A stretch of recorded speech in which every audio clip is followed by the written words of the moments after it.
All right, if I can have everyone's attention, we'll get started with our media availability here at Kansas Speedway. We welcome Jamie McMurray, driver of the number 1 Cessna Chevrolet, currently 14th in points. But Jamie, this is kind of like a home track for you here at Kansas Speedway. You've been the top finishing non-chase driver the past 2 races, 5th at New Hampshire and 11th at Dover. Talk a little bit about being here at Kansas this weekend. Yeah, it's always fun to come back to this part of the country. My mom and dad actually flew out here with me this weekend. My mom's been down in Joplin with some of her friends. My dad has been.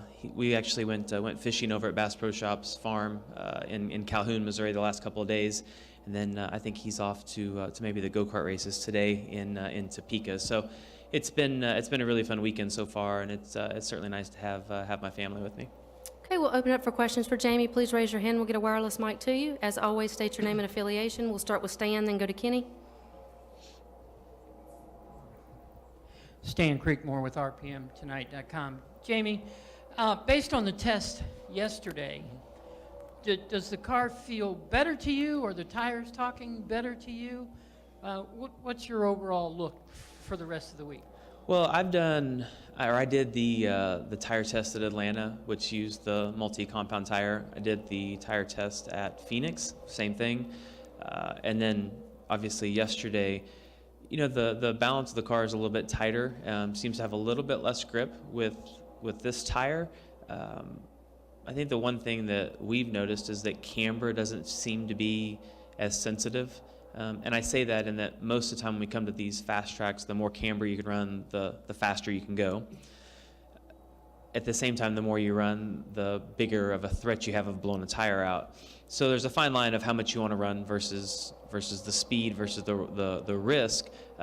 This tire doesn't seem to be as sensitive. We did fairly large sweeps yesterday and didn't see a big speed difference from having a lot of camber and we were doing large adjustments. So I think that's good in that it's a safer tire than what we've had in the past. And I think when you put that responsibility in the team's hands of more camber will go quicker, that's what we're all going to do. And you try to figure out a way of cooling the tire better or making it live. You try to do something. So I think that's good. I think that's probably the future of our sport is to have this. Just all around, I don't see any issue with it. It's a little bit slower, but it's the same for everybody. We'll take our next question from Kenny. Go ahead. Kenny Bruce with NASCAR.com. Jamie, you always seem to be one of the more competitive drivers not in the chase each year. And this year it looks that way again. Do you have any reason that your team or you yourself have been able, because you've won chase races when you've not been in it. You've had good finishes this year and other years. Is there any reason to that, do you think? No, I don't know.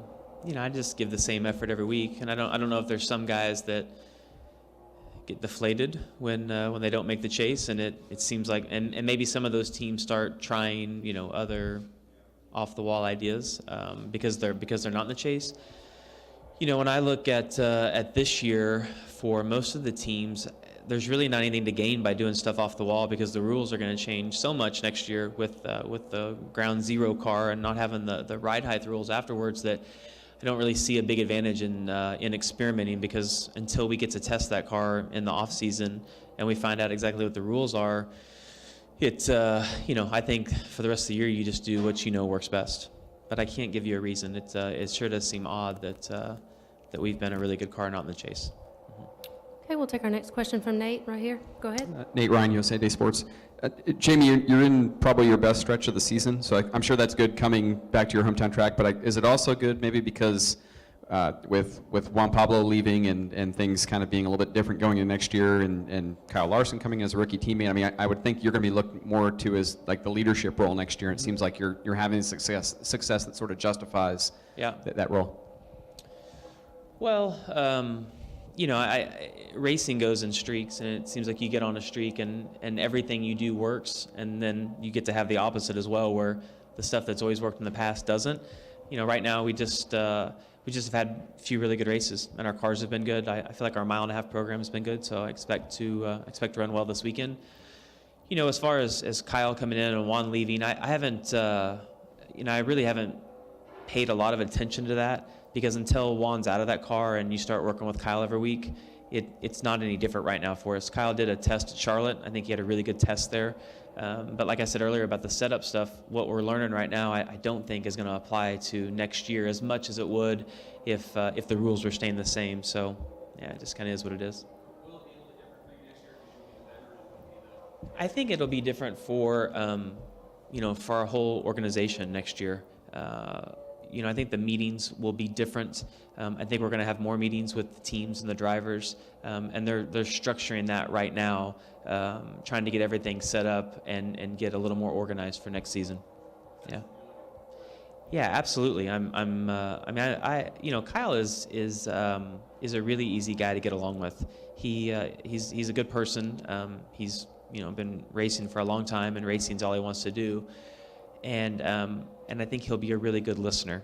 I'm not one to push my opinion over, but if he's to ask my opinion, I'll be very honest with him. And like I said, when they announced Kyle was going to be my teammate, I think there'll be a little bit that I can help him with on the track, maybe going to tracks he's never been to, Martinsville, Pocono, some of those places.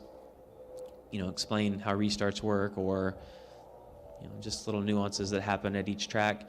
But I think my role with Kyle is going to be much larger off the track, with sponsor commitments, coming into more money. A lot of things that I don't know that we pay attention to when someone gets a cup ride versus being in the trucks or the Nationwide. Additional questions? Okay, in the back, Lee.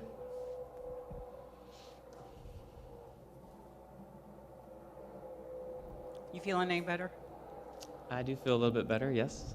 How beneficial will it be to actually have a teammate who lives in town that, you talked about the restructuring, but, in some degrees you only see Juan on the weekends. How big will it be to have somebody there on a regular basis? And also, where do you really see the gains? You guys have picked up speed, it seems, in the second half. Where is that coming from? Well, having Kyle in the Charlotte area is going to be beneficial. At the same time, Juan and I don't really have a relationship away from the racetrack, and I don't know that that's that important. But the fact that Kyle and I are both into karting and can go out and do that maybe is just just hanging out and goofing off. We're definitely at different stages in our life where I'm married with kids and he has neither. So that is a big difference in our life. But when you have a common hobby, something that you can go do together and hang out and maybe become a little better friends along with teammates, I think that's going to be good. Him being in Charlotte is going to be much more beneficial to the team than what it will be to me. Just the team morale, getting to go into the shop and see the guys. It's hard for Juan because he lives so far away, and normally when he would come to the shop, it's for a reason, and you don't always have time to hang out and just kind of goof off, right? Normally when you're there, it's because you have a photo shoot or because they needed him for something. So that's a little bit tough with Juan living so far away. But Kyle he's one of those guys I think that'll be at the shop a lot. I think that'll be kind of his hangout throughout the day. Mm-hmm. Yep. Yeah, the speed in the cars. Our cars, and I said it earlier in the year, I feel like our cars are actually better now than they were in 2010. We haven't won the races that we did in 2010. But the cars have been really good, and a lot of the speed has just come from making good decisions in the race and getting ourselves in a better position. The 42's been in a position to win a few races. I feel like we certainly in Kentucky were in a position to win a race. So I don't know that we really have more speed. I think we're just doing a better job at finishing maybe where the cars should. Additional questions for Jamie? Final questions for Jamie? All right, we'll take one in the back. Hang on, Jamie, real quick. One final Sorry. question. That's okay. Yeah, Jamie, Kirk Elliott, Racing Boys, Sports Radio 810 WHB. Kind of go back your memories of racing. You raced out here at the old I-70 Speedway years ago, I-44 Speedway. How special is it to come back here to Kansas Speedway after, growing up around here racing? Well, I just really enjoy coming back to this part of the country. My dad, I talked to him last night, and I asked him what he did yesterday, and he went and saw a couple of our old friends that we raced with at I-70 and Lakeside. Not necessarily guys that raced, but guys that worked on the cars and had race shops here. And so it was really cool to hear him tell me kind of what they're talking about, what they're doing now. And, you know, just being back here, I've got a lot of really good memories of this part of the country. And, you know, Charlotte is my home now, even though I was raised just south of here. So Charlotte's my home, but I really enjoy coming back here and running into to people that I haven't seen in a long time. Okay, final follow-up, Kenny, go ahead. You mentioned changes for next year with the rules and everything. Is there anything in particular you would like to see? Well, I like the idea of the ground zero car. I think it's going to be easier to get the car to the attitude that you want without, you know, and Darby kind of mentioned this, without having to put a trick spring in the car. It's going to be simpler for the teams.